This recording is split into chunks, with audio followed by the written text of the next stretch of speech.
मैंने अपनी आंखों से एक भयानक कार दुर्घटना देखी, लेकिन फिर मैंने कुछ अजीब देखा। लोगों का एक समूह पागलों की तरह फिल्म बना रहा था, हर कोने पर अपने कैमरे तान रहे थे। कुछ ने तो घायल लोगों के चेहरों पर लेंस तक लगा दिए। मैं सोच रहा था ये लोग क्या कर रहे हैं। जब उन्होंने फिल्म बनाना खत्म किया, मैं उनके पास गया और उनमें से एक से बात करने की कोशिश की। बस ये जानना चाहता था कि उनका मकसद क्या था।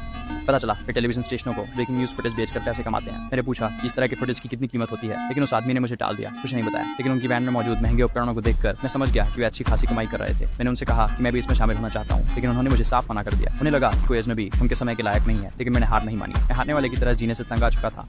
मैं घर गया और सुबह भर टेलीविजन के सामने बैठा रहा, हर न्यूज चैनल को पलटता रहा, और जल्द ही वहाँ था पिछली रात का क्रैश फुटेज। उस पल मेरे अंदर कुछ जगमगा उठा। मैं पार्क की ओर गया, एक महंगी बाइक पर नजरें टिकाई और उसे जल्दी से $800 में बेच दिया। उस पैसे से एक कैमरा और एक पुलिस स्कैनर खरीदा। उस रात मैं सड़क के किनारे गाड़ी खड़ी करके बार बार पुलिस स्कैनर सुनता रहा, लेकिन मुझे जल्दी ही एहसास हुआ कि मैं अपनी गहराई से बाहर था। वे सभी कोडेड संदेश, उनका कोई मतलब नहीं था। कुछ उपयोगी समझना तो दूर की बात थी। मैंने घंटों तक अध्ययन किया, जब तक कि अंततः मैं समझ गया।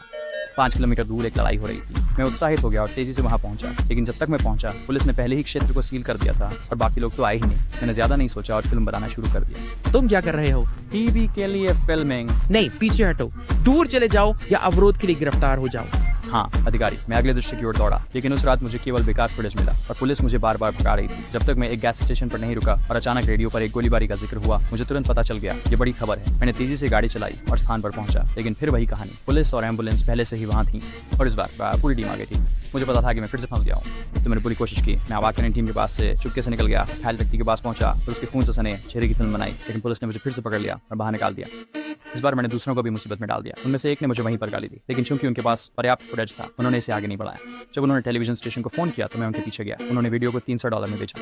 इसे मुझे सोचने पर मजबूर कर दिया, इसलिए मैं भी स्टेशन गया, बस देखने के लिए। पहले ये समझ में दिलचस्पी नहीं ले रही थी। मेरा मतलब है, मैं पूरी तरह से नया था। जब उसने मेरा फुटेज देखा तो वो बहुत खुश हुई। गुणवत्ता थोड़ी धुंधली थी, लेकिन जिन खूनी शॉट्स के लिए मैंने अपनी जान जोखिम में डाली थी, वे बहुत ही शक्तिशाली थे। और इसी तरह मैंने अपनी पहली बिक्री की $250। उसी समय मुझे लगा कि मैंने आखिरकार अपना उद्देश्य पा लिया।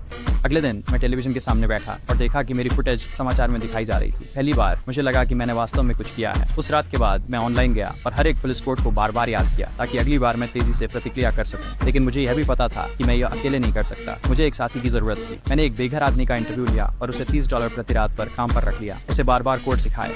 रात में मन हम साथ निगरानी करते थे। जल्द ही एक और गोलीबारी हुई। हम जल्दी से घटनास्थल पर पहुंचे, लेकिन फिर से पूरा क्षेत्र बंद था। मैं अंदर नहीं जा सका, इसलिए मैं आसपास घूमने लगा और दर्शकों का इंटरव्यू लेने लगा। फिर मैंने देखा कि घर का पिछला दरवाजा सुरक्षित नहीं था। मैंने मौका लिया और अंदर घुस गया। मैंने अपना कैमरा उठाया, चारों ओर देखा। तभी मैंने फ्रिज पर 2 गोली के छेद देखे। मैंने उनके बगल में एक पारिवारिक फोटो हटाई और एक शॉट लिया। एक गर्म पारिवारिक फोटो ठंडी घातक गोली के छेद के बगल में। वो अच्छा भी बेहद शक्तिशाली। क्या मैंने अपराध स्थल को खराब कर दिया? सच कहूं तो मुझे कोई परवाह नहीं थी।